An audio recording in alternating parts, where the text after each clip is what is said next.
అనంతపురం జిల్లా అనంతపురం రూరల్లోని శారదానగర్ వద్ద ఉన్న ప్రభుత్వ క్యాన్సర్ ఆసుపత్రి నందు జిల్లా కలెక్టర్ డాక్టర్ వినోద్ కుమార్ మంగళవారం సాయంత్రం 5:15 సమయంలో క్యాన్సర్ ఆసుపత్రిని అకస్మాత్తుగా తనిఖీ చేయడం జరిగింది.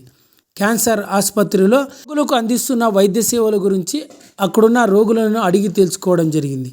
ఈ సందర్భంగా అనంతపురం జిల్లా కలెక్టర్ డాక్టర్ వినోద్ కుమార్ మీడియాతో మాట్లాడుతూ శారదానగర్ వద్ద ఉన్న ప్రభుత్వ క్యాన్సర్ ఆసుపత్రిని అకస్మాత్తుగా తనిఖీ చేయడం జరిగిందని, అక్కడున్న రోగులకు మెరుగైన వైద్య సేవలు అందించాలని క్యాన్సర్ ఆసుపత్రిలోని వైద్యులను కోరడం జరిగిందని, అదేవిధంగా పరిసరాలన్నీ కూడా పరిశుభ్రంగా ఉంచుకోవాలని క్యాన్సర్ ఆసుపత్రిలోని సిబ్బందిని ఆదేశించడం జరిగిందన్నారు. అదేవిధంగా ఆసుపత్రికి వచ్చే ప్రతి ఒక్కరికి మెరుగైన వైద్య సేవలతో పాటు వారికి అవసరమైన అన్ని వసతులు కూడా ఆసుపత్రిలోనే అందజేయాలని సంబంధిత సిబ్బందిని ఆదేశించడం జరిగిందని జిల్లా కలెక్టర్ డాక్టర్ వినోద్ కుమార్ పేర్కొన్నారు.